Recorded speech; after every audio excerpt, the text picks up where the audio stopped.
Ionizing radiation, review of fundamentals. Let's start with some background and review, looking first at the structure of the atom.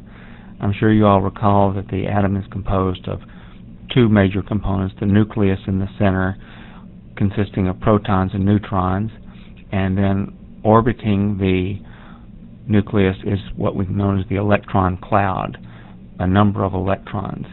The number of protons, the number of electrons are equal, and this is the number which determines what element the particular chemical is going to be. Each chemical element has a unique number of protons and protons and electrons. For example, hydrogen has one proton, helium has two protons, and so on. In terms of what we call ionizing radiation, there are two forms of electromagnetic radiation which come from the atom, which are ionizing. First, there are X-rays, which come from the orbital electrons.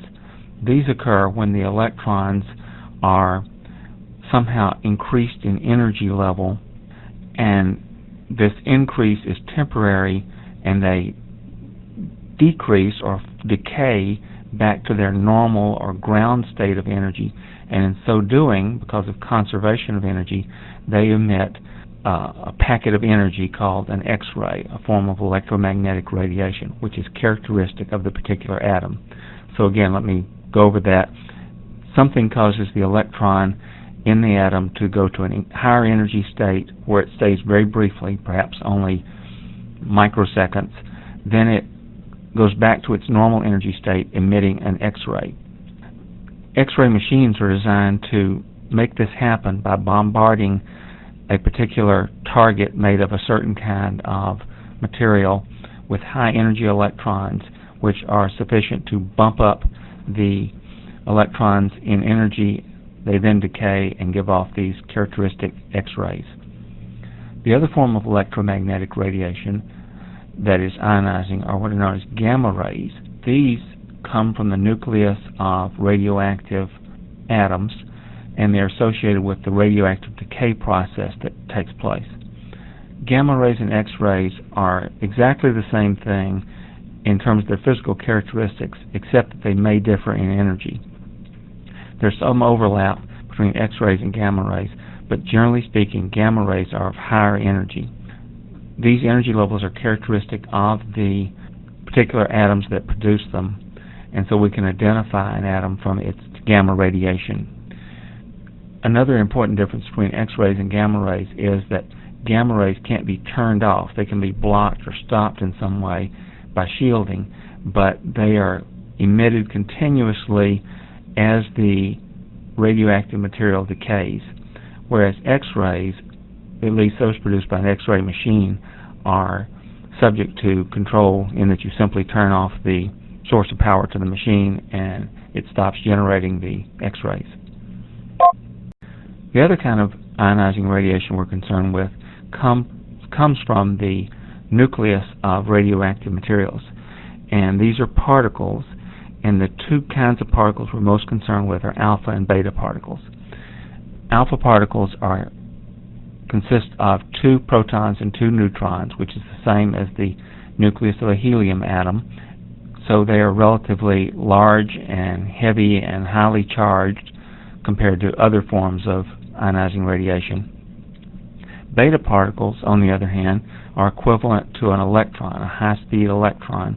They are very light, about 1/2000th of the mass of a proton, and they are negatively charged. There are other possible particle radiation from radioactive materials, such as neutrons, but we're not going to concern ourselves with that, just with alpha and beta radiation, which is the most important particulate radiation. Now, we've used already, I think, the term radioactive isotope, so I need to talk about what that is. As I said earlier, the chemical structure, the chemical properties that make an element is determined by the number of protons. The number of neutrons does not affect that chemical property, so it's variable within a given element. Normally, it's approximately the same as the number of protons, but it may be more or less. Certain numbers of neutrons associated with the number of protons is stable and other forms or other numbers are not stable. An isotope merely refers to the different forms in which an element may occur. So we have X number of protons, we may have Y, Z, whatever number of neutrons, and those are all going to be isotopes of the same element that has X protons. As an example, hydrogen, normal hydrogen, has one proton, no neutrons, and also one electron to balance the one proton. There are a couple of other possible isotopes of hydrogen that occur in nature. One of these is deuterium, which has one proton and one neutron. And then there's tritium, one proton and two neutrons. They're all hydrogen, they're just different isotopes. Isotopes may be either radioactive or non-radioactive. Sometimes we associate the term isotope with radioactive, but that's not necessarily true. In this case, hydrogen and deuterium are stable forms. They're non-radioactive. The nucleus just sits there and does not undergo any spontaneous change. However, tritium is unstable. It's radioactive. So, unpredictably and every so often, the tritium nucleus decays or undergoes a change in which a beta particle is emitted and it then becomes helium, a non-radioactive atom. The amount of a radioactive material could be expressed in terms of milligrams or micrograms or grams or whatever, but it's more convenient from a radiation safety point of view to express it in terms of the number of disintegrations per second that will happen within that mass of material, or how many radioactive decays is another word for disintegration. The unit formerly was the curie, and now the standard unit is the becquerel. The becquerel is a sensible sort of unit in that it's 1 decay per second. The curie, on the other hand, is a very large number, 3.7 times 10 to the 10th. So what's that? 37 billion decays per second. And is still used because of its long historical significance. In actuality, we seldom, outside of a nuclear reactor, run into curie amounts of radiation. Instead, we have radioactive materials are expressed in things like millicuries or even microcuries. Another characteristic of a particular radioactive material is the half-life, which is defined as the time for the activity to decrease by 50%. This is a fixed number for each radioactive material. So if we have carbon-14, for example, the half-life is about 6,000 years, and it doesn't matter how much we originally started with, half of it will have decayed in that half-life period. The half-life can be very, very short. It can be thousands or even millions of years. Now, at first glance, you might say, well, if half the activity is gone in one half-life, then after two half-lives, it'll all be gone.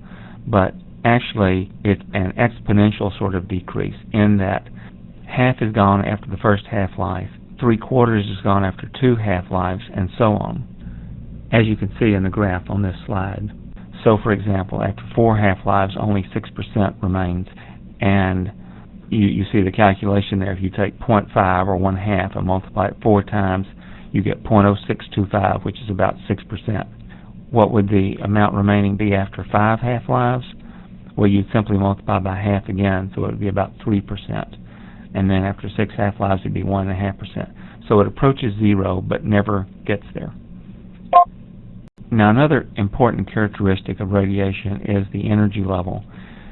Radiation is either ionizing or it's non-ionizing, meaning that each photon of energy, which is the packet of energy, the way it's distributed, has enough energy to remove an electron from an atom that absorbs it, or it doesn't. And although atoms vary in the amount of electron energy needed to ionize it, we have standardized on approximately 12 electron volts as being the dividing line between ionizing and non-ionizing. So a particular radiation, like a gamma ray, might have millions of electron volts. It's way ionizing, plenty of energy. Other radiation, like ordinary light, for example, might only have 1 electron volt of energy, and that's not going to be enough photon energy to ionize the atoms that it strikes. It is enough energy, however, to cause vibration within the atoms that it strikes, and that's the reason why radiation such as light causes things to heat up that it strikes. But it's not enough for ionization. So the remainder of this particular topic, we're going to be just discussing ionizing radiation, which is to say radiation in which the photon energy is greater than 12 electron volts. Now let's look very briefly at the biological effects of ionizing radiation. The process by which radiation harms the body is ionization of molecules and atoms within the body. If the radiation ionizes some of the atoms in DNA, then it may damage the DNA. If the DNA is part of a germ cell, a sperm or an egg cell, this may cause a mutation which can be passed on to the organism's offspring. So ionizing radiation increases the mutation rate and therefore the rate of birth defects and that sort of thing. There's a background mutation rate due to random processes, due to chemical exposure, due to other factors, I suppose. There's no way to distinguish a radiation-caused mutation, but we do know that radiation increases the mutation rate, and the higher the level or the dose of radiation, the greater the mutation rate. Somatic effects are ones that happen to the body of the organism exposed to the radiation, which can be divided into either acute or chronic. Radiation affects the skin in terms of causing reddening, potentially skin cancer and that sort of thing. It affects the lining of the intestinal tract, causing nausea for high exposures, even may cause death or sterility in perhaps temporary sterility for short-term high-level exposures. That kind of exposure is very rare, the result of accidents or nuclear weapons, that sort of thing, and is not something that we are concerned about for the general population. What we are concerned more about is chronic radiation, particularly low-dose chronic radiation. Higher-dose chronic radiation may cause cataracts. There's something called a non-specific life-shortening effect, that people who are exposed to radiation for whatever reason, for a variety of reasons, just don't live as long. But we're primarily concerned with damage to the DNA and the chromosomes, which may lead to cancer, either with a fairly short latent period like leukemia, which has a latent period as short as a couple of years, or much longer for other parts of the body. The way we relate the risk of these effects to the amount of radiation is what we call the dose. The dose depends on the amount of energy absorbed, but it also depends on the kind of radiation. Equal energy from two different kinds of radiation may not give the same dose. For example, gamma rays have one effect, and alpha particles, because of their mass and charge, are going to have a greater effect for the same amount of energy deposited in the body. The dose often is expressed in terms of whole body radiation dose, but it also may be isolated by body part, so much dose to the hands, the arms, or whatever. Dose units are somewhat confusing, and I'm not going to talk about them much. I just want to mention a couple of terms here. The rem is the older unit for dose that includes both the energy absorbed and the type of radiation. rem stands for radiation equivalent man. The sievert is the new international standard radiation dose, which is comparable to the rem. 1 rem equals 10 millisieverts, so a sievert is a larger dose than a rem, but we have this equivalence of 1 rem is 10 millisieverts. I think the history of dose limits is somewhat interesting to see how it's decreased over the years. These are not the sort of numbers I would expect you to have memorized or anything, but just the general notion of what's been happening since we first discovered ionizing radiation. As you see here, 1895, approximately X-rays were discovered, and we did not realize they had health effects. People would put their hand in the radiation beam and observe when the skin started turning red to calibrate the beam output. But by 1924, the fact that radiation caused mutations had been discovered, and the first dose limits were established of 1.5 rads per week. A rad and a rem are the same thing for X-rays. By 1934, this had been lowered to 1 rad per week, And by 1950, which of course was after the use of the atomic bombs in World War II, new knowledge had caused us to lower this limit to 0.3 rads per week, and then I presume we learned a bit more and we lowered it to 0.1 rads per week, which is essentially where it is now. So we haven't learned much more, although analysis of the atomic bomb survivor data tells us that this may be a sort of a conservative limit, but I don't know that there's been any change in it recently. I think the history of dose limits is somewhat interesting to see how it's decreased over the years. These are not the sort of numbers I would expect you to have memorized or anything, but just the general notion of what's been happening since we first discovered ionizing radiation. As you see here, 1895, approximately X-rays were discovered, and we did not realize they had health effects. People would put their hand in the radiation beam and observe when the skin started turning red to calibrate the beam output. But by 1924, the fact that radiation caused mutations had been discovered, and the first dose limits were established of 1.5 rads per week. A rad and a rem are the same thing for X-rays. By 1934, this had been lowered to 1 rad per week, and by 1950, which of course was after the use of the atomic bombs in World War II, new knowledge had caused us to lower this limit to 0.3 rads per week, and then I presume we learned a bit more and we lowered it to 0.1 rads per week, which is essentially where it is now. So we haven't learned much more, although analysis of the atomic bomb survivor data tells us that this may be a sort of a conservative limit, but I don't know that there's been any change in it recently. Now the current occupational limits, again, these are not numbers I expect you to memorize, but just the general idea, are 50 millisieverts per year for occupational exposure, which is approximately 0.1 rem per week, which goes back to that original 1956 0.1 rad per week exposure limit. That's for any 1 year, but over a 5-year average, the occupational limit is lower, of 20 millisieverts per year. Those are both whole body exposure limits. It's greater for parts of the body like the skin, the eyes, or the hands, and it's less for pregnant women. As with most exposure limits, the non-occupational limits are lower than the occupational ones, and as you see here, for the general public, the limit is 1/10 of the occupational limit, or as little as 1/50th for students who presumably have a longer time to live after exposure, and therefore we want to limit their exposure to as low as possible. Speaking of as low as possible, in addition to these dose limits, we have the ALARA concept. ALARA stands for as low as reasonably achievable, and expresses a philosophy that because we don't know what the health effects necessarily are from any particular dose of radiation, we want to limit it as much as possible. In particular, for genetic effects, we think that there is no dose that is absolutely safe for which the body has a fixed and defined threshold.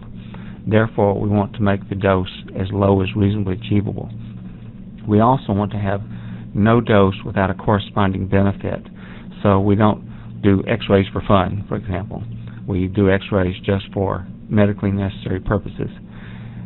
And keeping those first two things in mind, we still do not allow doses above the exposure limits, except, I suppose, in true emergency situations. So this concept has allowed us to have reasonably safe use of ionizing radiation for the 100 or so years that we've been aware of it. As you see from this chart, the largest single source is radon there on the right. I hope you can read those small letters, which is, for the only average, about 54% of the typical person's exposure. Other natural sources that are seen there also are significant, and the technological sources are relatively insignificant, although those are the ones, of course, that we have probably the most control over, and therefore we give those a lot of attention, because they can certainly get out of hand for any given individual if we're not careful. The technological sources include, very importantly, medical and dental X-rays, which are used at an increasing rate over the years. We have very sophisticated X-ray techniques now, but despite the great increase in the number, the average dose keeps decreasing because of improvements in films, more sensitive films, better focus machines, better protection given to patients, just more sophisticated use of X-rays in general. Industrial and research X-rays for people who work with them can be significant sources. Medical radioisotopes are more and more used for treatment of cancer.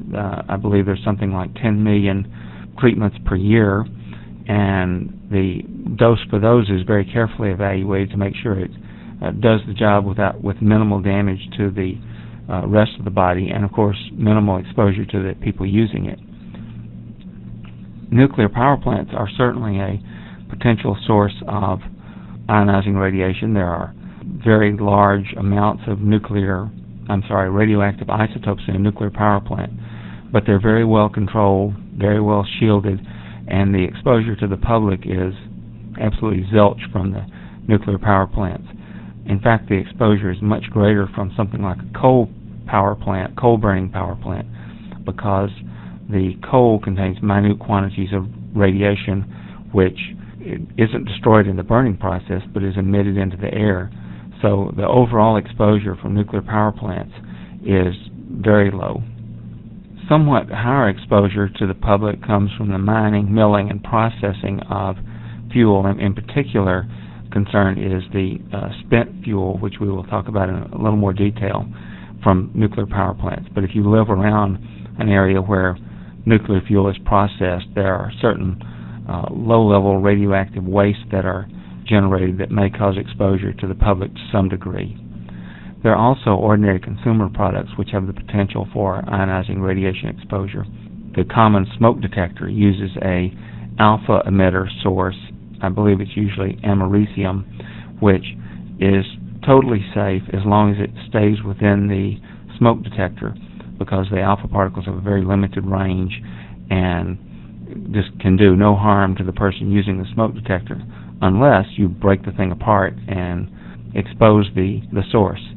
There are other products that use radioactive sources, but one consumer product in particular I want to mention which causes exposure to people are cigarettes. The tobacco takes up a small amount of radioactive material, so the person smoking it receives a dose to the lungs which can be fairly significant. Over the long run, I have no doubt this contributes somewhat to the lung cancer rate for cigarette smokers. This slide is showing where nuclear power plants are in the U.S. The triangles are operating plants, and you'll see a few circles on there which are under construction plants. This is a few years old, and so it's a little out of date, but not much, because there's very little construction of nuclear power plants going on in the United States due to the public concerns from such accidents as 3 Mile Island, the nuclear power plant in Pennsylvania, in which no one was hurt, but it could have been serious, and Chernobyl, the nuclear power plant in Russia, which did explode and cause contamination of large numbers of people. Another reason why we don't have as many nuclear power plants as we might, considering the need to avoid the dependence on oil and the pollution aspects of coal, is the concern about what to do with the waste which is generated from the power plants, and also what to do with the highly contaminated plants once they reach the end of their useful life. Those are a couple of questions that we haven't quite figured out yet. We've talked about the technological sources already, so let's discuss natural sources now, starting with cosmic radiation. This is radiation coming to us from outer space, consisting of protons, electrons, gamma rays, a variety of radiation, which is constantly bombarding the Earth. The atmosphere provides some shielding from this, so it increases with altitude. So people up in high mountain areas, people riding on airplanes, that sort of thing, are more subject to cosmic radiation than the rest of us. There are also terrestrial sources, because the soil and the rock and the building materials contain a certain amount of radioactive materials like uranium.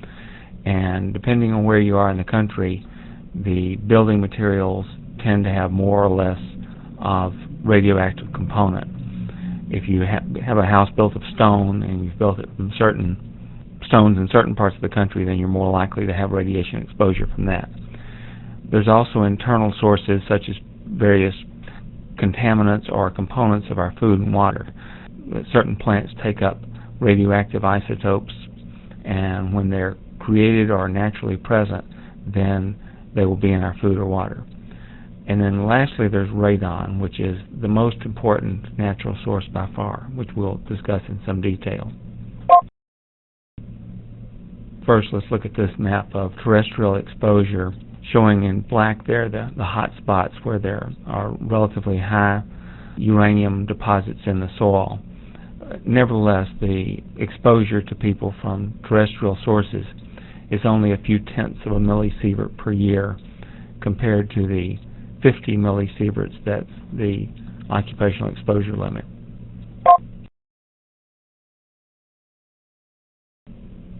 Let's discuss radon, the major source of ionizing radiation exposure for most people. Radon is one of the noble gases. It's inert, it doesn't react with things, and it's the only noble gas that is radioactive. It comes from decay of uranium naturally present in the rock, the bedrock underneath our feet. Uranium, which has a half-life of thousands of years, decays into radium, which also has a very long half-life, which then decays into radon. Now, uranium and radium are solid materials, and so they stay put as they are sitting there and undergoing radioactive decay. But radon is a gas, and so when it's produced, the molecules of this gas start bubbling upward through the soil for participation grade purposes. The number is 44. It has to happen in a fairly short time because radon has a 4-day half-life, so after it's created, within 4 days, half of it will be gone. As I said, it percolates up through the soil. The rate at which it percolates through the soil depends on the type of soil. If it's a heavy clay soil, that provides more of a barrier than a light sandy sort of soil. At any rate, it eventually reaches the surface, gets into the atmosphere, and if this is outdoors, it just simply disperses. And there's a lot of atmosphere for it to disperse into, so we have very low exposures from normal outdoor situations. However, if the percolation is up into the bottom of a building, then it may collect to some extent in that building. The degree to which it collects is going to depend on the amount of uranium in the soil and radium, the quality of the soil, whether it's heavy soil or a light soil that allows easy access, and the type of the building, how well connected the building is to the soil. Like, for example, if you have a basement, are there cracks in the basement and so on. Water is also a significant source of radon in some areas. The water carries the radon away from the uranium in the soil, and then when you turn on the shower or something, a certain amount of radon will be released into the building from the water. It's conceivable that this would be a concern in some areas, but mostly it's not. Mostly the direct radon from the soil is the bigger concern. Now, what happens to the radon as it's in your house, and why is that a hazard? Well, radon is radioactive, as I said. It decays by alpha particle emission and changes into something else, which then changes into something else, into something else. It's a whole radioactive chain, each of which has a short half-life. We don't need to be concerned too much about what the products are of radon decay. They're called the daughter products, or the radon progeny. They consist of various isotopes of lead and polonium and things like that, which are solid materials, and these particles of solid lead or polonium attach to dust, particles that are in the air. As we inhale the dust particles, if they're small enough, they're trapped in the lungs, and they just sit there. And they are also alpha particle emitters, and alpha emitters on the interior of the body are a considerable hazard because they have a lot of energy and they're highly charged, and so they tend to be destructive of tissue that they bombard. The net result of all this is that radon exposure leads to increased risk for lung cancer. And based on primarily studies with minors who have been exposed to lots of radon, we've been able to work out reasonably well what the risks are to ordinary people in their homes who are exposed to radon. Here's a map of the high radon zones, and it's a little blurry. The orange or the red there are the high-level zones, and the light yellow are the low-level zones. So you can probably see that in a large part of the western United States, there's more potential for radon exposure. Up in the Pennsylvania area, there are also a number of high exposure areas. In fact, it was in this area that we first became aware of the problem of radon exposure in homes in the middle 1980s, when a nuclear power plant worker was setting off the alarms. To simplify the story, he was setting off the alarms as he came into work because he was contaminated by the radon in his home.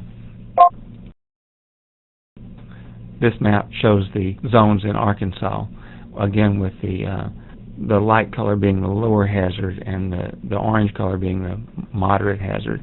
And so you see in some parts of the state we have a more moderate hazard, but throughout most of Arkansas we're in the low hazard region. I guess it's a combination of the depth of the uranium-bearing materials and the type of soil. The north part of Arkansas is more rocky. The rocks are close to the surface. Particularly in the Delta region, there's a heavy layer of clay over everything. You shouldn't regard this map, though, as being absolutely correct in that there's considerable variation from one spot to another within either one of these zones. So in the yellow zone, you could have relatively high radon exposure, and in the orange zone, you could have a particular dwelling with very low radon exposure.